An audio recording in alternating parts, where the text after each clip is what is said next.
Please join us in welcoming CEO of U.S. Travel Association, Geoff Freeman, and President and CEO of NYC Tourism and Conventions, Fred Dixon, in conversation with Skift Global Tourism reporter Dawit Habtemariam.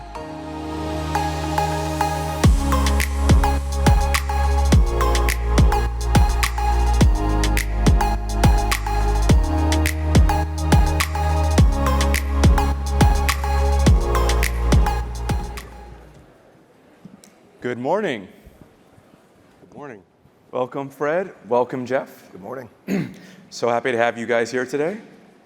So the major topic for today will be the future of travel growth.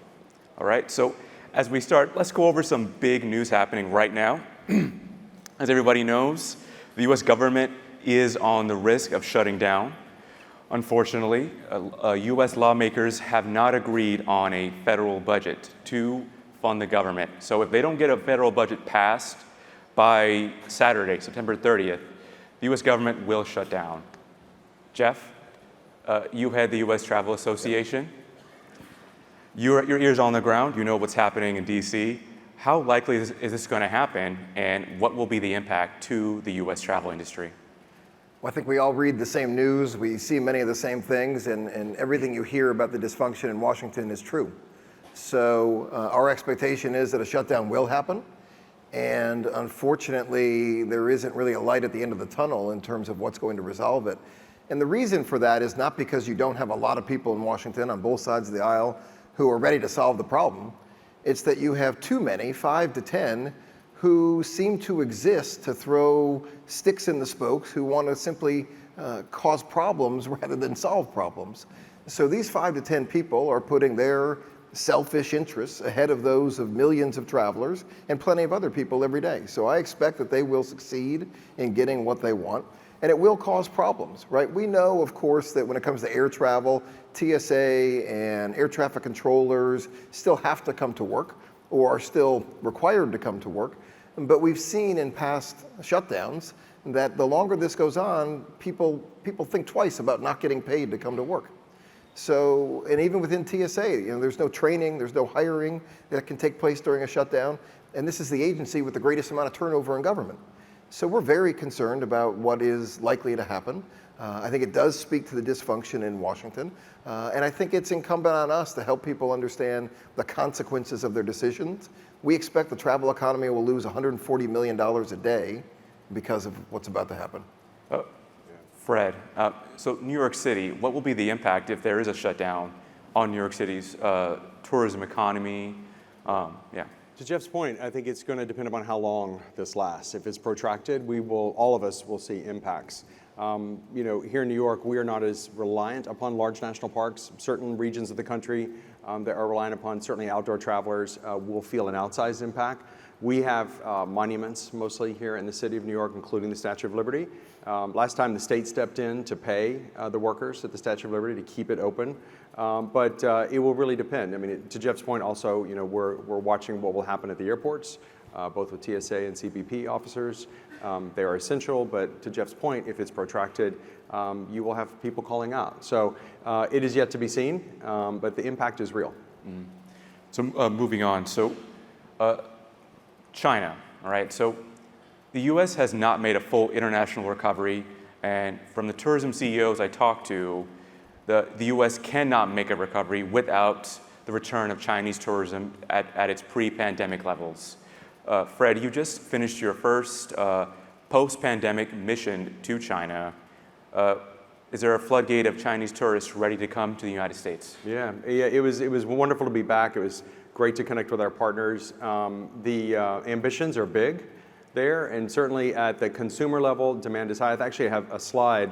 I was able to join the Skift Global Summit, asked for permission to show, actually the next slide, to show a couple of these data points that they shared with the group. In terms of Chinese outbound sentiment, 60% are ready to travel abroad. So demand is high, and the room was full at Skift Global Summit in Beijing.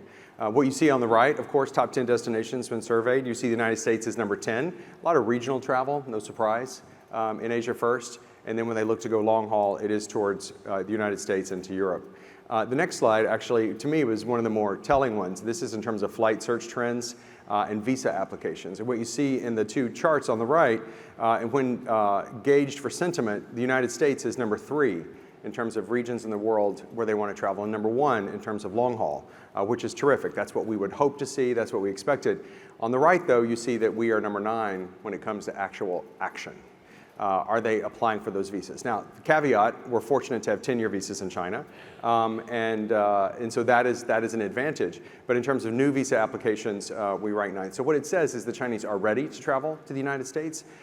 They're taking a wait and see. Flight capacities are not back. We're at about 50 a week to the US today. We were at 300 pre-pandemic. Visa wait times are high. The embassy has assured us, though, that they are working on this. It's a demand issue and a staffing issue, and those are going to come down. So we felt very positive about the trip. We felt good about what we were seeing. C-Trip was certainly very optimistic. They're obviously the major player in the market, and all of our partners felt the same. So, Geoff, is the U.S. Travel Association advocating federal government welcome Chinese tourists with open arms? And what about India? I just want to ask about that too. The federal government that's open or closed? Which one? Is it one that's open? Yeah.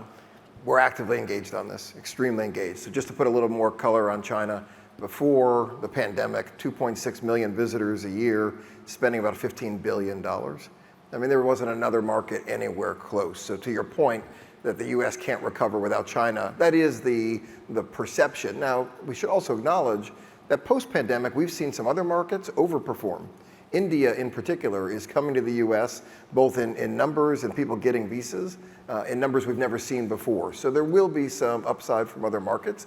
But yeah, it's hard to get back to the level we need to be at and really reach our potential without China online. There are very big issues, as was mentioned. Yeah. Yeah, last year, I think we welcomed about 300,000 Chinese versus the 2.6 million before the pandemic. Even now, though, where we have people going back and trying to get their visas, those wait times are inching up to 200 days to get that visa. That's before, Fred mentioned the 10-year visas that people in China have. 10 million of those people got those visas in 2014 and 15, meaning we've got 10 million people coming up for visa renewals, and we already have a system that's getting a bit overwhelmed. So we're very concerned about that. We're very engaged. And I will say on this one, the Biden administration understands the importance of China. Folks at the State Department understand. They understand that these wait times cannot get worse and intend to rush some additional services to the market. But this is a market that in many senses will make or break what we do on the international side. Absolutely. So you mentioned visa. So this visa issue has been going on since last year when borders opened, right? It's 2023, we're 9 months in, and it's on average, over 400 days for about some of the U.S.'s top inbound markets like India, Brazil. Do you have any hope that this issue will be resolved in the coming year? So these travelers from India, Brazil, Colombia, Mexico, and other markets, 400, 500, 700-day waits just to get an interview at a U.S. consulate for a visa. The message to that traveler is all but go away. Right? This is anything but a welcoming environment. And if you just think about it, if you are a leisure traveler or a business traveler, you're likely to say, I'll go somewhere else. I'll go somewhere else to do business. I'll go somewhere else for a good time. And if that's the case, I may never come to the US. I may find a connection with this other market. So it is doing real harm, these wait times. It is the number one. We think it's going to cost the US economy about $12 billion this year just in these visa wait times. The State Department has made some success. We've seen markets like Brazil, they've reduced wait times by 50%. Mm-hmm. They're still 200 days, right? So it is still, I think from a US standpoint, embarrassing. Embarrassing if we want to be competitive. You know, some of these other markets, Canada, just waived visa requirements for 11 countries that are required to get visas to come to the US because they know they can outcompete us. The UK now has visa-free travel for 100 markets. We only have it for 42 countries. So time and again, other countries are seeing our weaknesses. And speaking of our weaknesses, you know, what you see up on the screen is a collection of ways, in our opinion, the federal government is utterly failing the traveler. Right. The result here is, I mean, the message I think we're getting from the federal government is we don't really care about travel. And that should be the number one concern for every one of us in this room. We all hear about passport wait times, or maybe we hear about visa wait times, but look at things collectively. This is a damning message Absolutely. that we've got to correct. So, Fred, so how does the visa issue have you recalibrating your efforts when it comes to attracting tourists from emerging markets like Brazil and India? How do you adjust to the reality of the wait times for visas? We think about it a lot. I mean, New York, it remains the gateway to the United States in terms of inbound, certainly flight capacity and visitation from overseas. So it is something we follow very closely. There are two good bright spots, and Geoff is absolutely right in every point he made. We were just with our colleagues from the State Department. We are nearing a threshold where we have more people in the world today with US visas than ever in history. That is good news. I think that's due in part to a lot of the work that's been done by the U.S. Travel Association and others to get 10-year visas in as many markets as possible. So as a destination, when we think about the global audience of travelers who have the ability to travel to the United States, we are at or near an all-time high in terms of visa holders. But that's good news. So we focus on the positive. We let Geoff do the hard work in terms of lifting the restrictions. But when it comes to visa restrictions, what we have seen is that the demand is high. It's a demand side problem for the most part, which is good news as a destination. We need to clear these pipes. The U.S. government is focused on adding more staffing. We saw them deploy workers from China and other markets into India. India this year could set a record for all-time U.S. visa approvals. So more visas issued in India this year than any other market. So we are following that closely. We've invested heavily in India. I was just there in January. We'll be back again next January. We see a huge opportunity in the future from India. We're excited about the airlift opportunities. But in markets like Brazil and Mexico, to Geoff's point, Colombia, we need to do a better job of making sure that they can access the United States. The demand is high and aspiration is there. So we should take advantage of it. So you mentioned earlier, Geoff, about the whole U.S. being less competitive, right? So I've heard from tour operators telling me that over the last decade, the U.S. has become less competitive with other destinations, especially against rising ones in Asia and the Middle East, right? So my question for you, Fred, do you feel as if, is New York facing serious competition on the global stage right now? We have been. I mean, it isn't new. And everyone is learning the power of tourism to transform communities, to generate revenue, to drive development. We're certainly seeing that happen in the Middle East. Look what's happening in Saudi, for example. Travelers have more options than ever before. And as countries roll out more welcoming policies, easier access, these are going to be challenges to markets like New York that have long been successful and dominant in this space. We also have to think about funding of promotion. We're seeing huge budget increases across the board. So we as a travel industry need to coalesce around the impact that we have on community, the way we drive jobs, the way that we have impact on workforce, and keep driving that message. But competition has been there, and it's only increasing. So Geoff, one big thing that happened last December was the creation of a new high-level federal position called the Assistant Secretary for Travel and Tourism.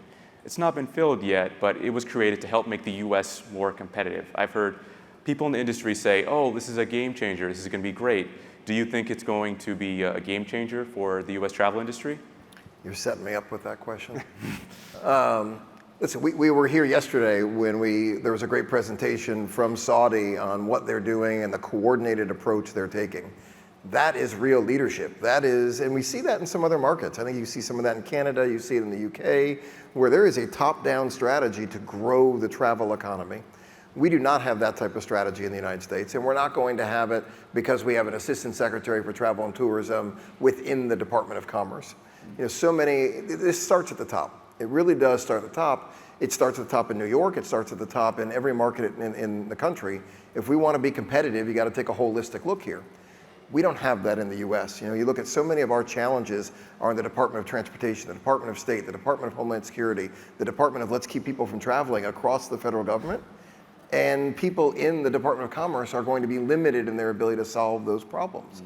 So it creates a different burden for all of us here in this room in terms of how we solve problems.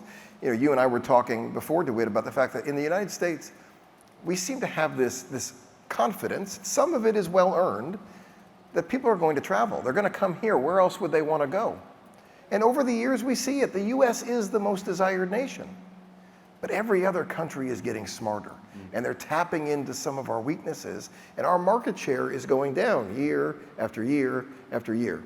So it's a positive step that we have this new Assistant Secretary position, but it is not a panacea, and all of us have to recognize that.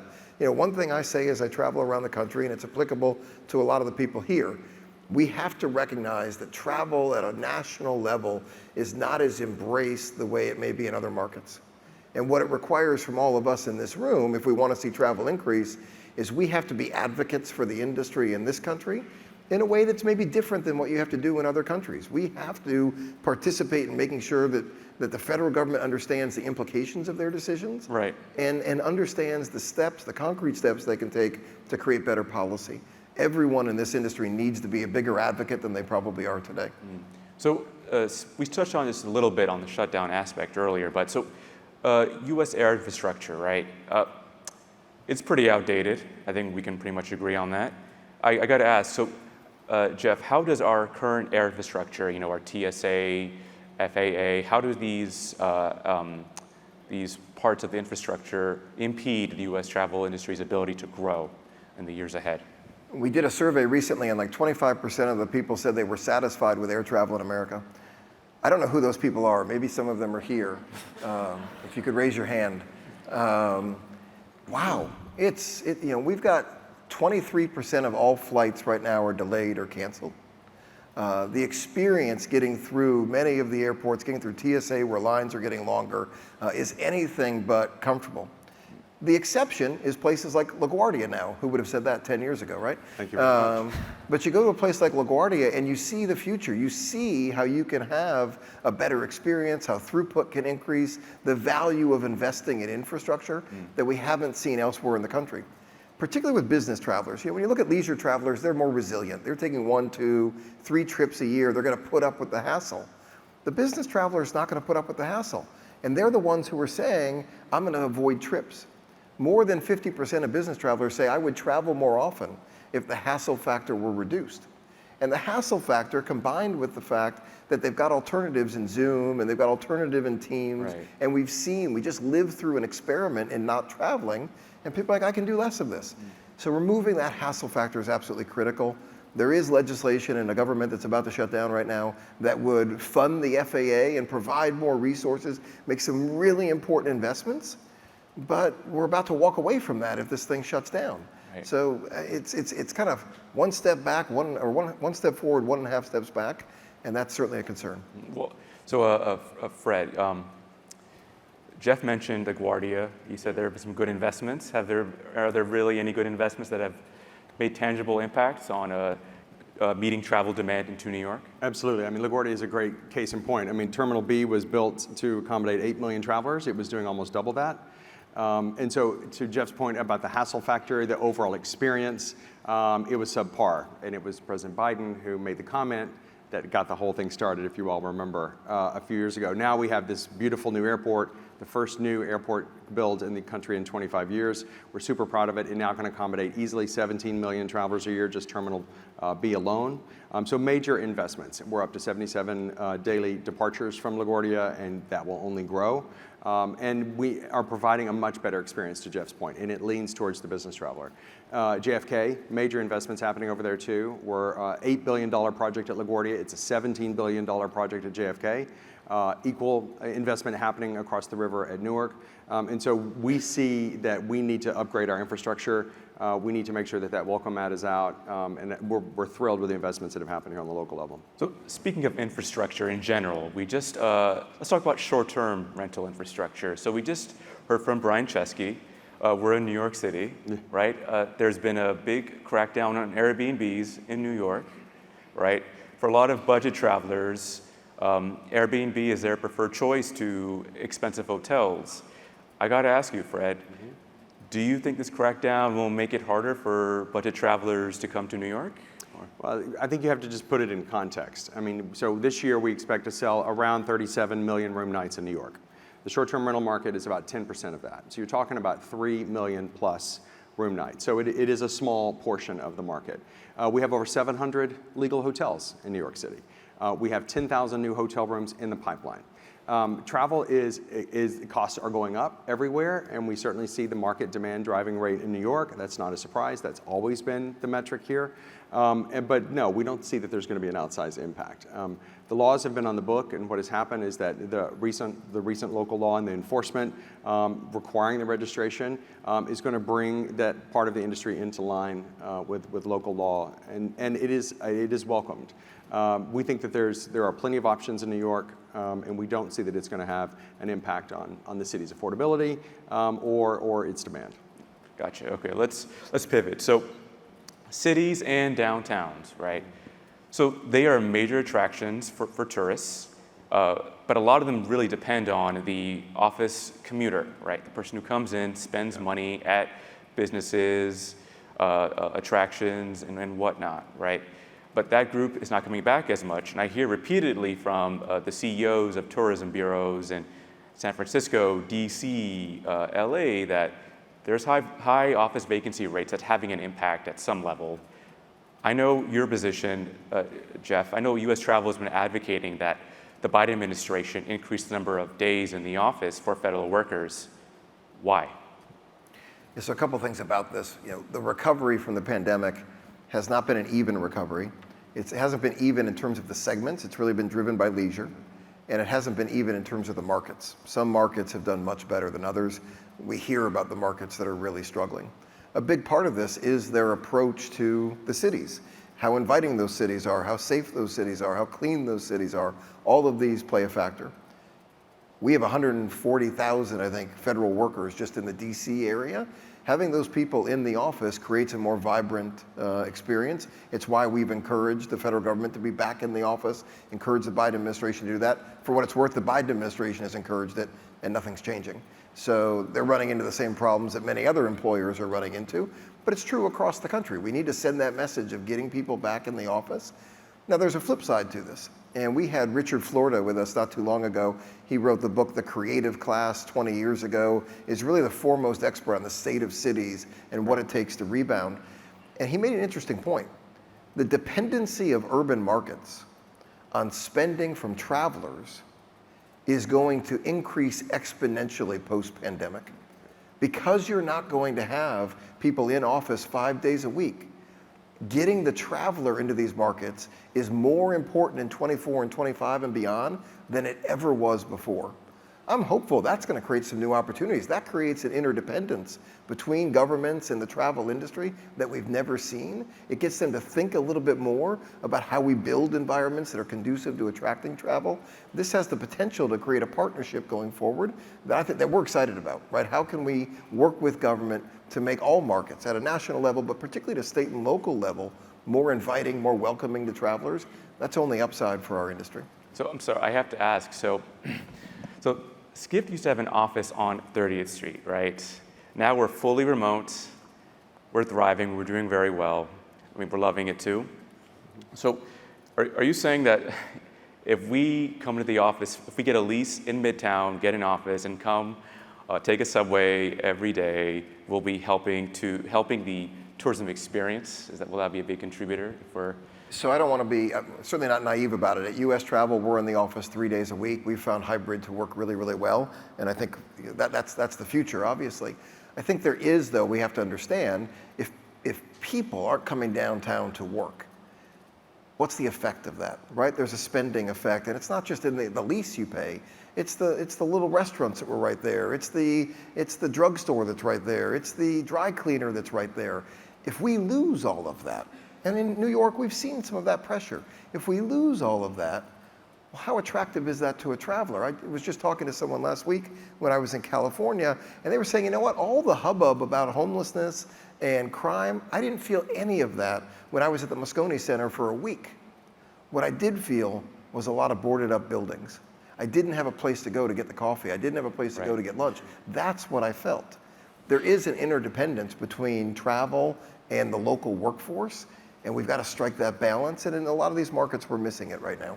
So please, the web message to Ralph, get your ass back in the office. Get in office. Come in a few days a week. Come, let's give back to this. We have a responsibility. Okay. I will add to that. I think what is interesting, what we've seen in New York, we have multiple downtowns. When you say downtown New York, what are you talking about, right? Wall Street was the first to go back, and they have been in the office, and so you see a thriving scene downtown. People think about Midtown. This is obviously the tourist hub, and tourists have actually brought that vibrancy back to the community. But we've actually seen is a shift of spending into neighborhoods, right? You're at your home in Cobble Hill in Brooklyn, and you're supporting your local restaurants. That's where you're ordering lunch now instead of ordering in Midtown. So we're seeing the spending pattern shift. It's actually bringing more vibrancy to many of our neighborhoods. So there are some upsized impacts. I'm the positive guy, if you can't tell. And so we're leaning into those. It's actually matching our strategy of spreading tourism throughout the city because it is supporting these small businesses in interesting ways. So there's always a flip side to that.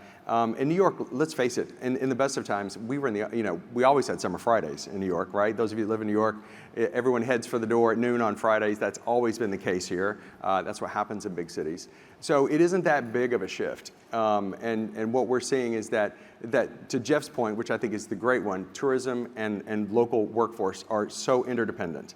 The workforce actually had been the foundation of the vibrancy in the past, and today we're seeing that tourism is filling that gap. So the tourists and the locals are vibing off of one another. They're bringing vibrancy back to the city, filling the streets, and really helping both sectors recover. When you're sitting at home in Cobble Hill, you see all the visitors having fun in Midtown and all the Broadway shows you're missing.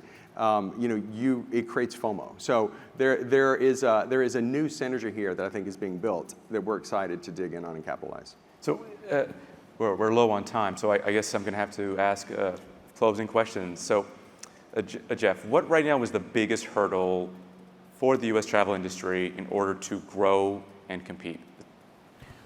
I try to be the positive guy, and it doesn't work. So, just we divide and conquer. Yeah, know who you are. Yeah. What's the biggest hurdle?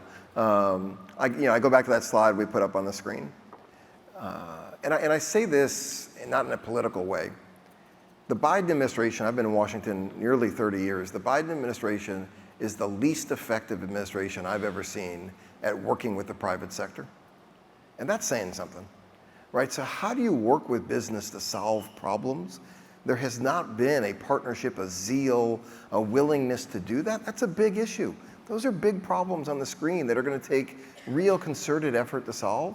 So when I look at it, I look at the federal government putting in place frictions, putting in place barriers to travel that collectively we have to work together to remove. And to do that, how do we get administrations, Biden or otherwise, to focus on this? We've got to do more collectively to demonstrate the importance of travel. That's on us. I'm sorry, we're out of time. I'm sorry, Fred. No, I'm sorry, Fred. Well, thank you both so much. It's been a great talk. Thank you.